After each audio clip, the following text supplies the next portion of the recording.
মালদায় মর্মান্তিক পথ দুর্ঘটনায় নিহত ৬ জন, একজন গুরুতর আহত অবস্থায় চিকিৎসাধীন মালদা মেডিকেল কলেজ হাসপাতালে। শনিবার গভীর রাতে ঘটনাটি ঘটেছে মালদার গৌরবঙ্গ স্টেশন সংলগ্ন ৩৪ নম্বর জাতীয় সড়কে। জানা গেছে, এদিন কালিয়াচকের দিক থেকে একটি ৪ চাকার গাড়িতে চেপে ৭ জন মালদার দিকে যাচ্ছিলেন, কিন্তু গৌরবঙ্গ স্টেশনের কাছে ৩৪ নম্বর জাতীয় সড়কে ৪ চাকার গাড়ি নিয়ন্ত্রণ হারিয়ে একটি লরিতে গিয়ে সজোরে ধাক্কা মারে। ফলে গাড়ির সামনের অংশ পুরোপুরি দুমড়ে মুচড়ে যায়, যার জেরে ঘটনাস্থলে ৫ জনের মর্মান্তিক মৃত্যু হয়। দুজনকে জাতীয় সড়ক কর্তৃপক্ষ, পুলিশ ও স্থানীয়রা মিলে মালদা মেডিকেল কলেজ হাসপাতালে ভর্তি করেন।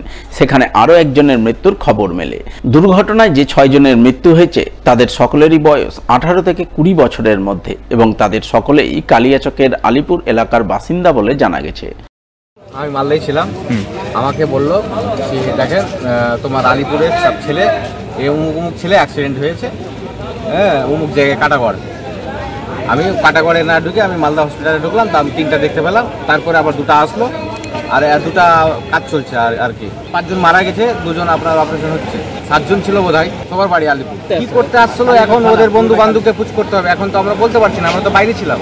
আমরা এখান থেকে ঢুকলাম, আমরা তো বাড়িতেই ছিলাম না, কি বলতে পারবো। ওর বাবা মা তো বলতে পারবে না এখন, যেহেতু 16, 17, 18 বছর বয়স। ওই 7 জনের মধ্যে আমার একটা ভগ্না আছে। তো বাড়িতে থেকে খবর গেল কি এরকম তোমার ভগ্না অ্যাক্সিডেন্ট হয়ে গেছে।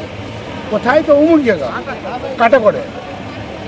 তখন আমরা ছুটে আসলাম, এসে দেখলাম কি ওখানে 3 জন লাশটাকে দেখতে পেলাম। একজনের গলা নাই, আর 2টো এমনি হাত পা ওগুলো ভাঙা টাঙা আছে, ওরও ডেথ হয়ে গেছে। এই 3 জন ওখানে দেখলাম। এখানে এসে দেখলাম হসপিটালে মালদা মেডিকেলে 5টা ডেড বডি দেখলাম। এখন বর্তমানে শুনলাম কি দুটো এটা আছে, সিরিয়াসে আছে। এইটি শুনলাম, মনে হয় সবটি আলিপুরেরই হবে, কিন্তু এটা তো আমরা বলতে পারছি না ওরা কেন আসলো, কি করতে আসলো। এদিকে এই ঘটনাকে ঘিরে কালিয়াচকের আলিপুর এলাকায় নেমে আসে গভীর শোকের ছায়া। মৃত 6 যুবকের পরিবারের সদস্যরা কান্নায় ভেঙে পড়েন। 6 জনের আকস্মিক দুর্ঘটনায় তারা শোকে কার্যত পাথর হয়ে পড়েন। আমি যেটুকু খবর পেলাম, কালকে ওরা বন্ধু বান্ধব মিলে মালদা ঘুরতে গেছিল, কিন্তু বাইরে যায় কাজে। সবাই পরিযায়ী শ্রমিক। আচ্ছা। এবং যাওয়ার পথে এরা মানে পথ দুর্ঘটনায় 6 জন মারায়। প্রশাসনের কাছে অনুরোধ করব, ঊর্ধ্বতন কর্তৃপক্ষের কাছে, যে এ পরিবারের অসহায় পরিবারের পাশে যেন দাঁড়ায়। এদিকে গৌরবঙ্গ স্টেশনের কাছে জাতীয় সড়কে 4 চাকার গাড়ি দুর্ঘটনায় কালিয়াচকের 6 যুবকের মর্মান্তিক মৃত্যুর খবর পেয়ে রবিবার মালদা মেডিকেল কলেজ হাসপাতালে ছুটে যান রাজ্যের মন্ত্রী সাবিনা ইয়াসমিন ও সুজাপুরের বিধায়ক আব্দুল গনি। তারা দুর্ঘটনায় আহত ও নিহতদের পরিবারবর্গের সঙ্গে কথা বলেন, তাদের সান্ত্বনা সমবেদনা জানান। সেই সঙ্গে আহত যুবকের শারীরিক অবস্থার খোঁজখবর নিয়ে মৃতদেহগুলি ময়নাতদন্ত দ্রুত সম্পন্ন করার বিষয়ে প্রয়োজনীয় তদারকি করেন। গত রাত 10:30টার সময় মালদা থেকে যাচ্ছিল কালিয়াচক, একটা জাইলো গাড়িতে যাচ্ছিল 7 হেড 7 জন। তার মধ্যে ট্রাকের সঙ্গে সংঘর্ষ হওয়ার জন্য স্পটেই 5 জন মারা যায়, আর একজন সিরিয়াস ইনজিওর্ড অবস্থায় ছিল, হসপিটালে মারা গেছে। একজন সার্ভাইভিং অবস্থায় আছে, সে আন্ডার ট্রিটমেন্ট এবং ডাক্তাররা মোটামুটি হোপফুল আছে ও সার্ভাইভ করতে পারে।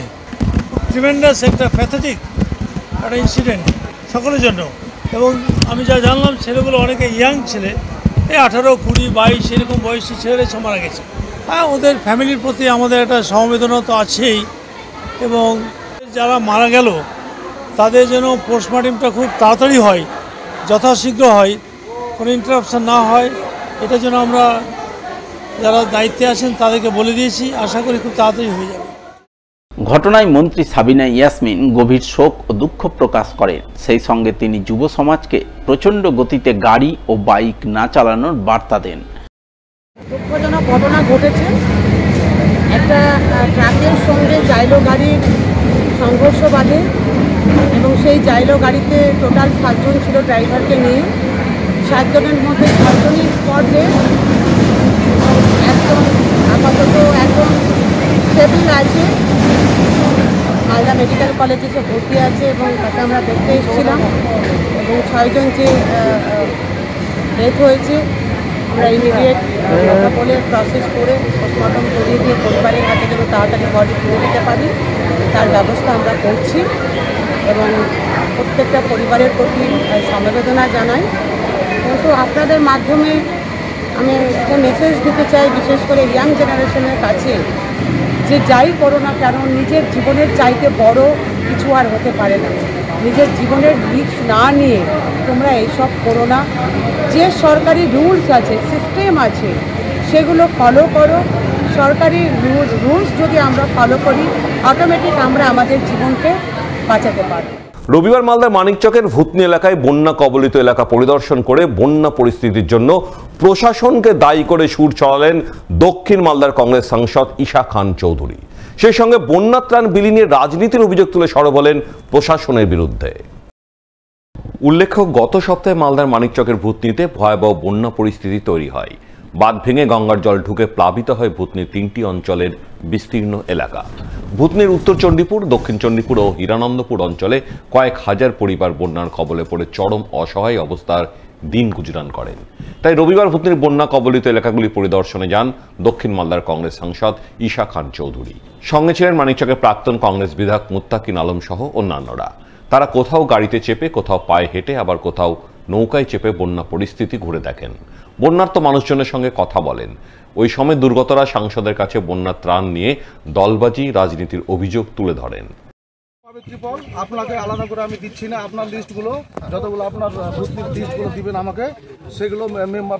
কিন্তু আজকের ঘটনা, আজকে ওই বুথটা বড় বুথ আছে,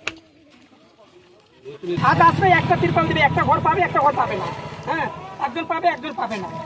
কাকে 1 কেজি চিড়া দেবে, কাকে 1/2 কেজি গুড় দিবে, কেউ পাবে, কেউ পাবে না। এই সব দিয়ে কি বাঁচানো যাবে? আমাদের যে কোটি কোটি টাকা নয় ছয় হলো, সেটা কি পূরণ করে দেবে? হ্যাঁ, তো আজ যে নেতা মন্ত্রীরা আসছে, ভোটের সময় আসছে, এটা বলছে, ওটা বলছে, ওইটা বলছে, কিন্তু 1 বছর ধরে বাচ্চা ভেঙে আছে, সেটা বাঁধার ব্যবস্থা নেয়নি। ভূতনির বন্যা পরিস্থিতি পরিদর্শনের পর দক্ষিণ মালদার সাংসদ সংবাদ মাধ্যমের মুখোমুখি হয়ে বলেন, ভূতনির পরিস্থিতি ভয়াবহ। প্রায় 5,000 পরিবার বন্যার কবলে পড়েছে। তারা চরম অসহায় অবস্থায় দিন গুজরান করছেন। কিন্তু এই পরিস্থিতির জন্য প্রশাসন দায়ী, কারণ প্রশাসন সময় থাকতে বন্যা মোকাবেলায় কোনো কার্যকর পদক্ষেপ গ্রহণ করেনি।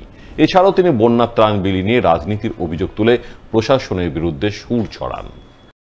অবস্থা খুবই খারাপ, প্রায় বন্যার জল ঢুকেছে, প্রায় 5,000 পরিবার এফেক্টেড আছে গোটা ভূতনি। আজকাল যে ভূতনি যেভাবে ফ্লাডিং হয়ে গেছে, বন্যা ভাঙন হচ্ছে, এটা এখানকার অ্যাডমিনিস্ট্রেশনের দায়। ডিএম, এখানে ইরিগেশন দপ্তর কি করছিল এতক্ষণ? বিভিন্ন মানুষের বাড়ি ডুবে গেছে, বিভিন্ন মানুষের ফসল ডুবে গেছে, কে টাকা দেবে, কে কম্পেনসেশন দেবে? এত বড় ক্ষতি হয়েছে, ক্ষতিপূরণ কে দিবে? কি সরকার দিবে? সরকার কেন এগুলো জিনিস দেখেনি? সরকার কি ঘুমিয়ে আছে? রাজ্য সরকার কি ঘুমিয়ে আছে? কেন্দ্র সরকার কি ঘুমিয়ে আছে? আমি জবাব চাই, আমি জবাব দিব। এটা তো পুরোপুরি মিথ্যা অভিযোগ যেটা বলছে। মানে বন্যা তো হওয়ার কয়েকদিন হয়ে গেল, আজকে ওনার সময় হয়েছে, আজকে এসছেন উনি, এসে আর এইসব মিথ্যা অভিযোগ করছে।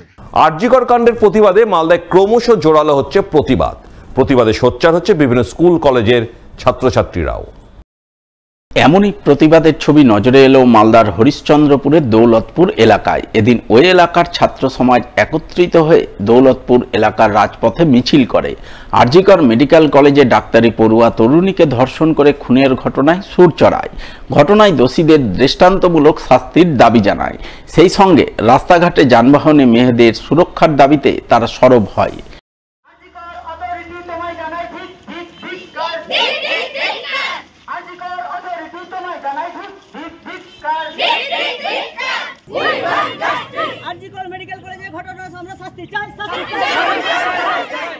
যারা দুষ্কৃতী রয়েছে এবং যারা মানুষ রূপে যে রাক্ষসগুলো রয়েছে তাদের জন্য শাস্তি হয়। আমরা সবাই মিলে যদি এগিয়ে যাই তাহলে শাস্তি দিতে বাধ্য। যদি সরকাররা যদি না পারে তাহলে ওদেরকে রাস্তায় নামিয়ে দিক, তাহলে রাস্তার যে মানুষগুলো রয়েছে তারা ঠিক শাস্তি দিয়ে দিবে। যারা মানুষ রূপে যে বহুরূপীগুলো রয়েছে, শত্রুগুলো রয়েছে, তাদেরকে আমরা শাস্তি চাই, যেন এরকমটা আর ভবিষ্যতে না হতে পারে। তার জন্য আমাদের রাস্তায় নামা। আমাদের সরকার ঠিক নেই। সরকার যদি ঠিক থাকতো তাহলে ওদেরকে দুষ্কৃতীদের খুঁজে বার করতো, কিন্তু আমাদের সরকার ঠিক নেই। ওদেরকে সেবা করছিলেন, তার প্রতিবাদে যে দুর্ঘটনা করেছেন তার লোককে ফাঁসি চাই। যেমন আমরা নারীরা কোনো বাইরে বেরোতে পারি না, স্কুল যেতে পারি না সঠিকভাবে, রাস্তাতে বেরোনোর চেষ্টা, অন্য জায়গায় একাই যেতে পারি না। পারি না। আমরা এই জন্যই আমরা রাস্তায় বেরোচ্ছি। আমরা চাই যেন ভবিষ্যতে গিয়ে আমরাও কিছু হই, আমাদের দিদিদেরকে দেখে আমরাও শিখি, যেন আমাদেরকে দেখে আমাদের ছোট ভাই বোনগুলো সেই জায়গায় পৌঁছাও। কিন্তু এই জায়গাগুলো পাচ্ছি না। আমরা কেন পাচ্ছি না? এই আন্দোলনের জন্যই আমরা এই রাস্তায় নেমেছি। অন্যদিকে আরজিকর কাণ্ডের প্রতিবাদে এদিন মালদার হরিশ্চন্দ্রপুরের তুলসীহাটা এলাকার এক বেসরকারি স্কুলের শিক্ষক শিক্ষিকা সহ ক্ষুদে ছাত্রছাত্রীরা পথে নামেন। তারা ন্যায় বিচারের দাবিতে এলাকায় মিছিল করেন। মিছিলে অংশগ্রহণকারী শিক্ষক শিক্ষিকা সহ ক্ষুদে ছাত্রছাত্রীরা নারীদের নিরাপত্তার দাবিতে সুর চড়ায়।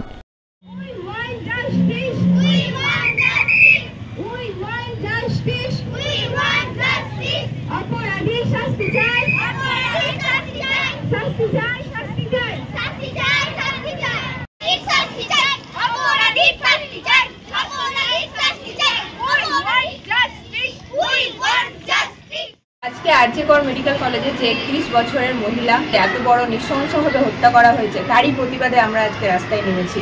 আমরাও প্রতিদিন স্কুলে আসি, ডিউটিতে যাই, আমরাও এখান থেকে বাড়ি ফিরি, একাই আসতে হয়, একাই যেতে হয় রাস্তাঘাটে, বাসে ট্রামে। তো সেখানেও কি আমরা তো সুরক্ষিত নই? সেই সুরক্ষার দাবিতে যেন সবাই সুস্থভাবে আমরা কাজে জয়েন করতে পারি বা কাজ থেকে ফিরতে পারি বাড়িতে, সুরক্ষাটা যেন আমাদেরকে প্রশাসনকে আমরা জানাবো যে তারা যেন একটু এই বিষয়টাতে লক্ষ্য রাখে। আরজিকর কাণ্ডের প্রতিবাদে শনিবার পর রবিবারও মালদায় আন্দোলন করল তৃণমূল। রাম বাম শ্যামের চক্রান্তের প্রতিবাদে এই ঘটনায় মূল অভিযুক্তদের ফাঁসির দাবিতে রবিবার জেলায় বিভিন্ন প্রান্তে নজরে এলো তৃণমূলের অবস্থান, ধর্ণা ও বিক্ষোভ কর্মসূচি। এমনই কর্মসূচির ছবি চোখে পড়ে পুরাতন মালদার শাহপুর সেতু মোড়ে। সেখানে পুরাতন মালদা ব্লক তৃণমূলের পক্ষ থেকে মঞ্চ বেঁধে এদিন দিনভর অবস্থান বিক্ষোভ প্রদর্শন করেন তৃণমূল নেতাকর্মীরা।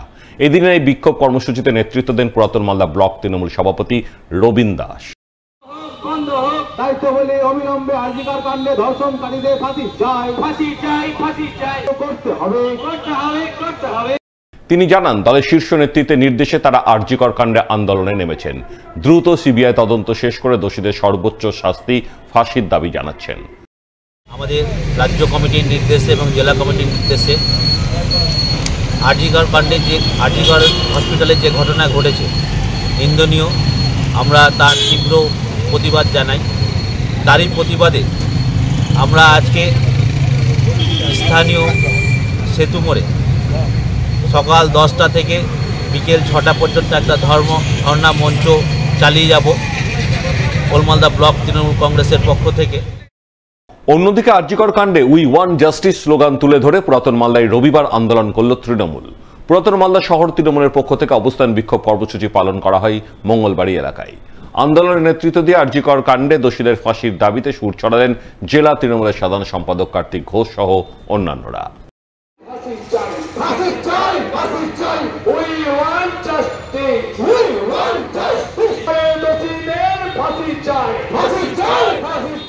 আরজিকরে যে ঘটনাটা ঘটেছিল, এই ঘটনার পরিপ্রেক্ষিতে আমাদের নেত্রী মমতা বন্দ্যোপাধ্যায় নির্দেশ দিয়েছেন যে সারা পশ্চিমবাংলার সাথে সাথে আজকে আমরা ওলমালদা পৌরসভাতে 2 দিনব্যাপী আমাদের কর্মসূচি চলছে। গতকালকে আমাদের কর্মসূচি হয়েছে, আমরা বিভিন্ন র্যালি করেছি এবং আজকে আমরা করেছি বিক্ষোভ সমাবেশ। সেখান থেকে আমাদের একটাই বক্তব্য যে আরজিকরের যে ঘটনাটা যেভাবে করে একটা ডাক্তারকে ধর্ষণ করে খুন করা হয়েছিল, তার পরিপ্রেক্ষিতে আমরা চাই যারা দোষী তাদের পানিশমেন্ট হোক এবং কঠোরতম তাদের সাজা হোক, এবং সেই সাজা আমরা চাইছি যে তাদের দৃষ্টান্তমূলক সাজা, সেই সাজা ফাঁসি। অন্যদিকে এদিনই আরজিকর কাণ্ডের প্রতিবাদে রতুয়া 2 নম্বর ব্লক তৃণমূলের পক্ষ থেকে অবস্থান, ধর্ণা, বিক্ষোভ কর্মসূচি পালন করা হয়। কর্মসূচি রূপায়ণে নেতৃত্ব দেন জেলা তৃণমূলের চেয়ারম্যান সমর মুখার্জি, রতুয়া 2 নম্বর ব্লক তৃণমূল সভাপতি রাকিবুল হক, জেলা পরিষদ সদস্য মাসিদুর রহমান, অর্পিতা উপাধ্যায় কুমার সহ অন্যান্যরা। তারা আরজিকর কাণ্ডে রাম বাম শ্যামের চক্রান্তের অভিযোগ তুলে সরব হন। সেই দ্রুত সিবিআই তদন্ত শেষ করে দোষীদের ফাঁসির দাবি জানান। মমিতা ডাক্তার মহিলা, তিনি ধর্ষিতা হয়েছেন আরজিকর হসপিটালে এবং খুন হয়েছে। আমাদের নেত্রী মমতা বন্দ্যোপাধ্যায় তার ফাঁসি চেয়েছে। আমাদের নেতা অভিষেক ব্যানার্জি বলেছেন বিজেপি পার্লামেন্টে আইন আনুক, এইসব ঘটনা যারা ঘটাবে সঙ্গে সঙ্গে এনকাউন্টার দিয়ে তাদেরকে গুলি করে মারা হবে। বিজেপি আইন আনছে না কেন? এখন সিপিএম এবং বিজেপি এরা ভাই ভাই, রাম আর বাম, এরা এই মৌমিতা হত্যাকাণ্ডকে নিয়ে সারা পশ্চিমবাংলাকে অশান্ত করতে চায়।